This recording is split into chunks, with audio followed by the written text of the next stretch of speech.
Hello everyone, welcome back to our channel. We are going to Rouen in Normandy this week. You will be guided through this beautiful town by Joan of Arc. So, let's get started right away. Thank you, Don Quixote. It is an honor to show off the charms of this city along the Seine to your guests. Rouen is, however, a town I associate with my past in a rather gruesome way. Here, on May 30, 1431, about 600 years ago, I was killed by being burned at the stake. I was just 19 when that tragedy happened. For now, that's enough about me. Many places we will visit during our walk will remind us of my life. Firstly, let's have a coffee at Les Baguettes at Place Saint-Armand, prior to our tour. Les Baguettes is a typical French bistro where it is good to stay. Furthermore, I'll be able to tell you a little more about the history of this beautiful city on the banks of the Seine. Before Christ, there were already settlements in this area. There were Celtic and Belgic tribes living in the area. Julius Caesar tells us this in his book about his campaigns in Gaul. With these campaigns he made the entire region we call France today part of the Roman Empire. This all happened around 50 BC. He refers to the city Rouen as Rotomagus. This name can still be found in this town. For instance, a steakhouse around the corner is called Rotomagus. Since there was a theatre and an amphitheatre, it must have been quite an important city back then. According to my understanding, the theatre was right here, kind of in the backyard of Les Baguettes. During the collapse of the Roman Empire, the Franks came here to power around 486. Clovis I, who united the Frankish tribes, expelled the last Romans and incorporated Normandy into the Frankish kingdom. During the same period, the people living in the area became Christians and began building churches and cathedrals. Vikings from Scandinavia began to raid and invade the area around 850. In 911, near Chartres, a battle ended with a treaty between the Viking leader Rollo and the Frankish King Charles the Simple. The Viking Rollo became the Duke of Upper Normandy and was baptized. As a duke, his residency became Rouen. From that point forth, Duke Rollo defended Normandy against the Vikings and the area continued to be part of the Frankish Empire. You can see his tomb later today if you visit the cathedral. The development of loyalties over the next 3 centuries is not clearly understood. However, it is clear that the Franks were a bit uneasy with the Vikings living right on their doorstep. Because the Vikings continued to maintain relationships with England and Scandinavia, the Franks were always on the qui-vive.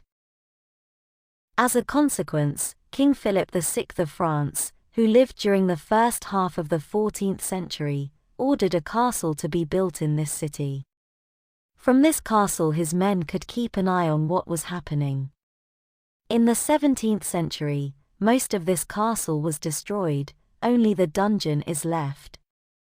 This dungeon was also the place where I was jailed. I spent my final days there.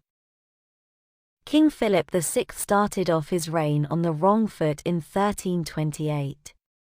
He was fortunate to have the nobility prefer him over King Edward III, the more logical candidate for the throne. Edward III did not accept it, and started the 100 Years' War. In fact, this was a series of wars or battles that started in 1337 and continued until 1453. My death in 1431 was also the result of all these struggles for power. And even more misery came to the people of France in the midst of all this fighting. The Black Death arrived. The plague killed 3/4 of the people in Rouen in 1348, just imagine that, 3/4 of the people. This plague was far worse than what we have learned about the corona pandemic today. We'll stop at the site where these people are buried on our walk through the city. It has now become a peaceful atrium, enclosed by half-timbered houses. Wood carvings on houses still refer to the events of 1348.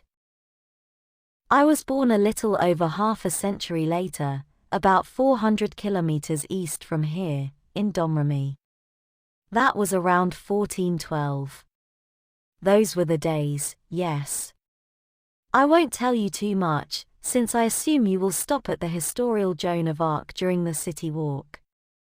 There you will find a multimedia presentation covering everything from my youth to the Battle of Orléans and to my last days in Rouen. It's better that you see it there than that I have to deal with all the emotions all over again. While I'm now aware that the French appreciate what I've done for France, I wasn't so certain at the time. There is no doubt in my mind that the so-called nobleman felt threatened by a 19-year-old emancipated girl. I'm now going to move on to the other points we need to cover about Rouen before we begin the actual tour. First of all, let me start with some of the highlights of the city. First and foremost is the old city centre itself. Make sure to enjoy the half-timbered houses. They date back to the Middle Ages and give the town this wonderful atmosphere. Make sure you check out the gros-horloge as well. The clock dates back to the 14th century. The facade was added during the early 16th century, and it is simply gorgeous. It can be found in a Renaissance arch in Rue du Gros-Horloge. You will also need to go to at least 3 of the churches in Rouen. As the largest of the 3, Abbatiale Saint-Ouen is a Gothic church which was formerly part of a Benedictine monastery. The monastery was named after a bishop from Rouen who lived in the 7th century. If you visit the church, pay attention to its organ. It is very famous. Second is the cathedral.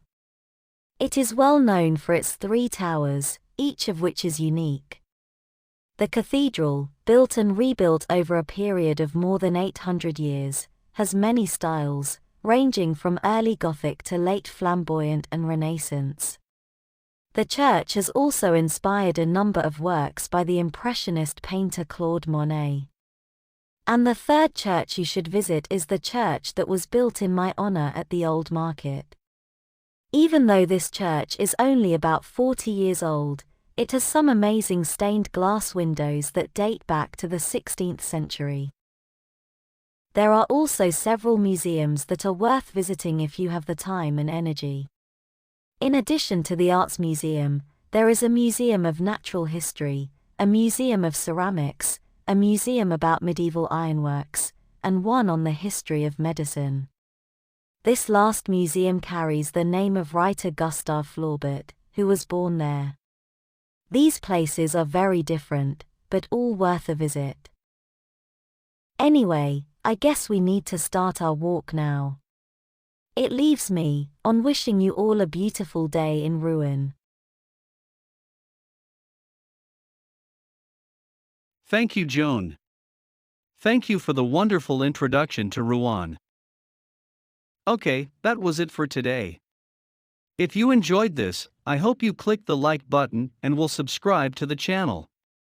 Next week, we will be back with another video. I hope to see you then.